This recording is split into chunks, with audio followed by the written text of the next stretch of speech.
We have a major financing change for anybody who's interested in purchasing a condo or anybody who already owns a condo. So we're here with Jon Libman from Guild Mortgage, trusted mortgage advisor. And Jon, this is changing the landscape a little bit. So give us an overview. What are these new regulations? What should we be aware of? What questions should people be asking? Sure. So condos have always been in the market. I think the biggest thing is that the way we review a condo, we look into it in a little more depth, right? We look into their budgets, really their insurance, anything that's related to the condo to make sure that, one, it's a good investment for us, the bank or lender that's financing it, and you as the borrower, right? So we do look into that. Now, a lot of those rules are going to start changing. I mean, the standard rules that we've been playing off of today, the big one is there's no critical repairs on the home, right? It's in good shape. And that we have 10% of a reserve budget to make sure that if anything comes into that condo that's unexpected, they have a little bit of money set aside to repair it. Yeah, so let's take a step back of what that looks like. So if you were to buy a condo, what we would be doing is we would be evaluating the actual property, right? The structure, the mechanicals, and the structural integrity of your unit. We're also looking at the business that surrounds it. So if you had an HOA fee, let's keep the math even, of $300, right? Yep, that works. You take $300 times 10 units, okay? So now you've got $30,000 that's going in a month. Condos typically have required that 10% of that get put into the reserves, the saving account, every month, right? Yes. But that's going up. That is going to be going up because a lot of that money is used to, snow removal, trash removal, different things like that. That's why we need that. And those costs change. And we've all seen changes of costs in the last couple of years. Yeah. So this is why we're kind of looking at this a little bit. Now that requirement was 10%. It's going to be increased to 15%. Lenders want to see more savings. Yes. Right? I think a big part too is when we look at condos, a lot of them are 40 years old.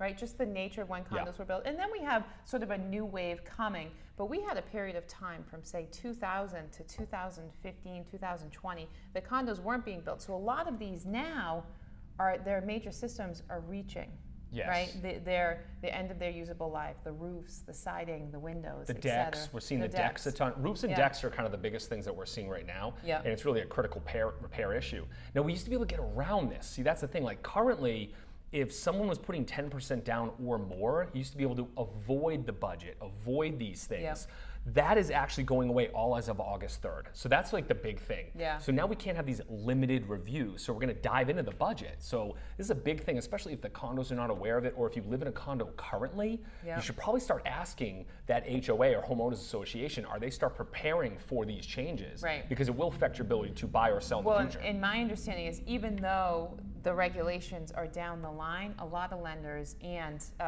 mortgage products are saying, we're going to implement it now so that we can beat it, right? Exactly. So if the condo association isn't as financially healthy, inevitably, they're going to have to start potentially finding a different source of additional funds, maybe a fee increase to add to that. Now we talk about critical repairs. Let's say you're in a condo community that, again, there's 30 units in your complex, and your deck, they're doing deck renovations or roof repairs over time. Even if the subject unit that's for sale, if all of that work is done, but the neighbor 7 doors down, their deck needs to be repaired, it still gets flagged from a lending perspective, right? It does get flagged. There are some ways around it. So one of the ways around it, if we can have the budget say they show us a budget that they've set aside monies to repair these 3 decks. Okay. Right? It's not affecting the subject property. So we know that there's funds set aside. We have the quotes from the contractor. We have an end date when it's going to be completed. We can sometimes make a gut call and actually finance it normally. Yeah. Okay, if we can predict that. Right. The thing is, we can't always predict that, and and the condos are not always forthgiving. We're just giving us that information. Right. Now, there are other avenues of getting financed if there is a critical repair. The terms are not as friendly. That's really the difference, right? The most recent ones, you actually pay some additional closing costs, as well as the interest rate is significantly jacked up. Yeah. And so there are ways to actually finance them today, but not all the consumers are going to want that change. Yeah, and I think, if you're still watching, right, the average consumer right now has gone to sleep, and we understand that. But the point is, regulations are changing. Monies needed to go in are increasing, right? Cost of living, needed repairs, all of that is putting either further scrutiny on condo complexes. So it adds another layer. It adds another layer of what should you be looking at? How do you analyze the business of what's running an association Who are you working with? Do you have the right professionals that know about these regulation changes, that can start to troubleshoot those things up front and foreshadow what those expenses might be? At the end of the day, we understand it's not the most exciting stuff, but it's so important to our local real estate market.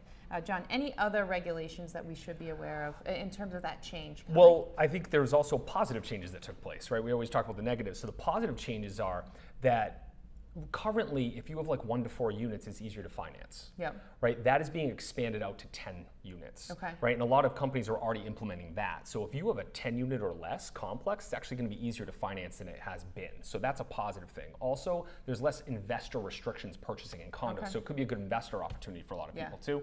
And the insurance is going to be a little bit lighter too. They're figuring out ways to do that, which could affect the HOA fee positively. Yep. For some consumers. Yeah. Yep. I think, again, the regulations are changing, but experience will prevail. So John's information will be on your screen. Obviously, you can always reach out to me. Be ahead of the game. Know what's going on in the back office so you can make some financial strategic decisions. John, thanks so much, as always. Thank you. All right. See ya.